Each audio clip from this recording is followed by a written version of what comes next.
Hello guys, എൻ്റെ ഒരു പുതിയ വീഡിയോയിലേക്ക് ഏവർക്കും സ്വാഗതം. ഇത് കണ്ടോ, പാവയ്ക്ക, മുളക്, ഉള്ളി, തേങ്ങ ഇതെല്ലാം കൂടെ അരിഞ്ഞ് യോജിപ്പിച്ച് വെച്ചിരിക്കുന്നതാണ്. ഇനി അവസാനം കറി വയ്ക്കാൻ പോവാണ്. കറി വെച്ച് കഴിഞ്ഞാൽ അവസാനം ഒരു ട്വിസ്റ്റ് ഉണ്ട്, അതുകൊണ്ട് അവസാനം വരെ കാണണം. ചട്ടി അടുപ്പത്ത് വെച്ചു, കടുകിട്ടു. പൊട്ടിയാൽ ഉടനെ നമുക്ക്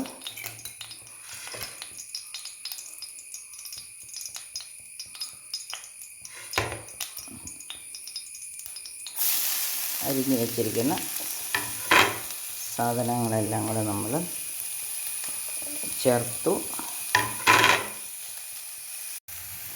പാകത്തിന് ഉപ്പും ചേർത്ത് ഇളക്കി കൊടുക്കാം. അത് കഴിഞ്ഞ് ഇത് ഞാനധികം വെള്ളമൊന്നും ചേർക്കുന്നില്ല. തട്ടിപ്പൊത്തി മൂടി വെച്ച് തീ കുറച്ച് ആവിയിലാണ് കേട്ടോ വേവിക്കുന്നത്.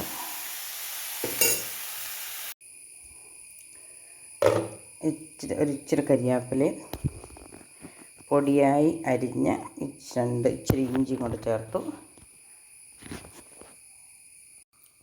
നമുക്കിതൊന്ന് വെന്തോന്ന് നോക്കാം. വേവായിട്ടുണ്ട്. ഇനി ഞാൻ ട്വിസ്റ്റ്, ഈ പാവയ്ക്കയുടെ കയ്പ്പ് കാരണം പിള്ളേർക്കൊക്കെ കൂട്ടാനൊക്കെ മടിയല്ലേ. പാവയ്ക്ക അത് ഇങ്ങനെ ചെയ്താൽ ഒരിക്കലും ആ മടി ഉണ്ടാവില്ല. അപ്പോൾ പാവയ്ക്ക വെന്തു വാങ്ങാറാകുമ്പം നമ്മൾ അതിൻ്റെ നടുവിലേക്ക് ഒരല്പം എണ്ണ ഒഴിച്ചു കൊടുക്കുന്നു. അതിലേക്കൊരു മുട്ട പൊട്ടിച്ചൊഴിക്കുന്നു. അല്പം കുരുമുളക് പൊടി ഇടുന്നു. ഇനി ഒരു ഫോർക്ക് കൊണ്ട് നന്നായിട്ട് ഇളച്ചിക്ക് പൊരിച്ച പോലെ എന്നിട്ട് മൊത്തം കറിക്കകത്ത് ഇളക്കി ചേർക്കുക. അതിനകത്ത് കറിക്ക് നല്ല ടേസ്റ്റും കാണും, ഉളുമ്പ് ചുവയൊന്നുമില്ല, കയ്പ്പ് മാറിക്കിട്ടുകയും ചെയ്യും.